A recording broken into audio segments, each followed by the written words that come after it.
Good morning, everybody. We're working on a Dm5 drum module, and the issue is with the battery. The battery has 0 volts coming out of it, and therefore we're losing our memory. The programming, anything you do to the parameters, we're losing all of that as we power down. So it's a real pain in the beep. So what we're going to do, I came up with this here. We got a replaceable battery holder here, usually surface board mounted, but I attach it to some foam pads. It has adhesive on it, both sides, with a quick release liner on it. And we're going to solder our red and black directly to our tabs here, which house the battery. I decided not to unsolder or desolder the legs that go to the battery. I didn't want to get into taking all that apart, and I'll just work with what we have here. So I'm going to basically flux up this area here, and then we're going to solder or pre-solder, and then add our legs one at a time to each of the posts here for the battery holder. So the top one here is going to be your plus, your bottom one is your minus. You got to pay attention to that, right? And this will make battery changing so much easier. All right, so let's go ahead and do it. All right, I'm going to use my old school soldering gun. This is my dad's, actually from the 60s, but it works like new. Here we go. We'll apply some quick heat, hit it real fast.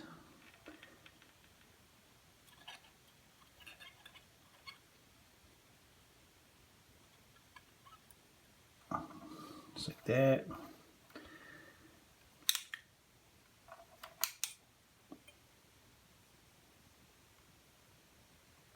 Just like that.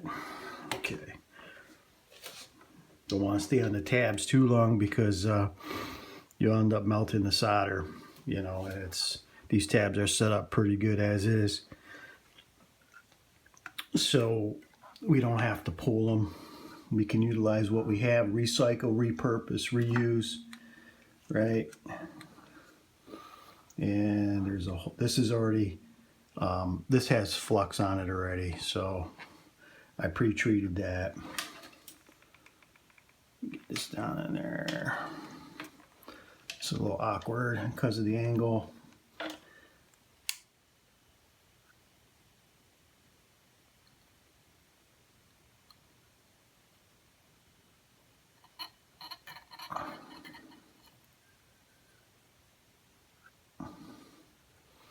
Shabam, there's one.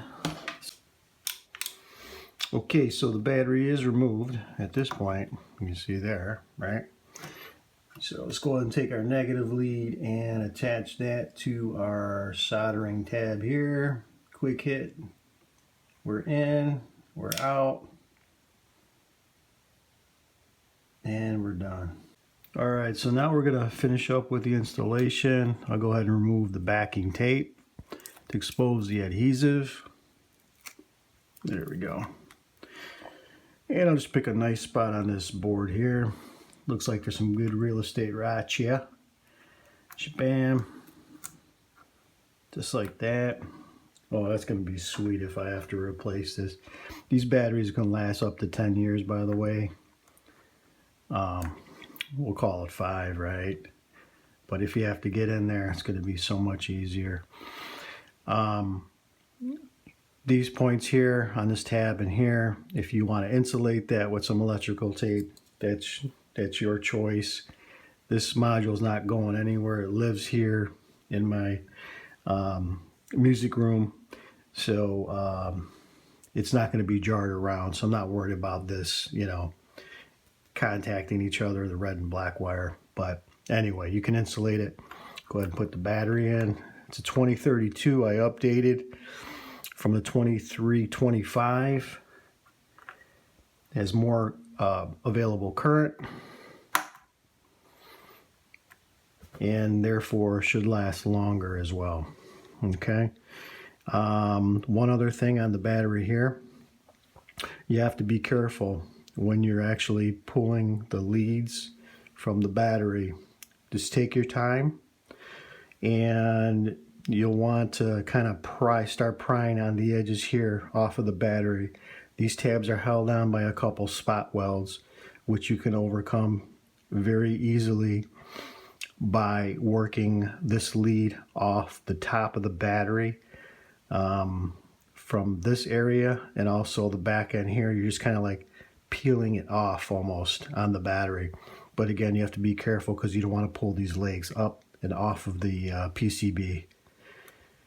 So it is possible. So it looks like we're all set.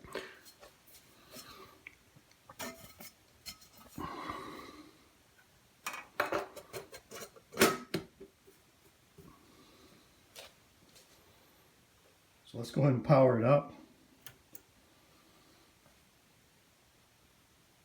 And let's go into our trigger.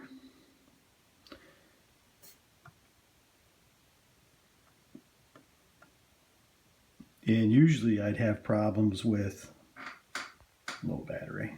Usually I had problems with my X-Talk here, where this would be on 30, and that would impact my hi-hats where they just would like double hit. So this number needed to be upwards towards 99. It would never stay. So I would go ahead and make the change, store it, right? Go back to drum set, turn it off. I'd come back on.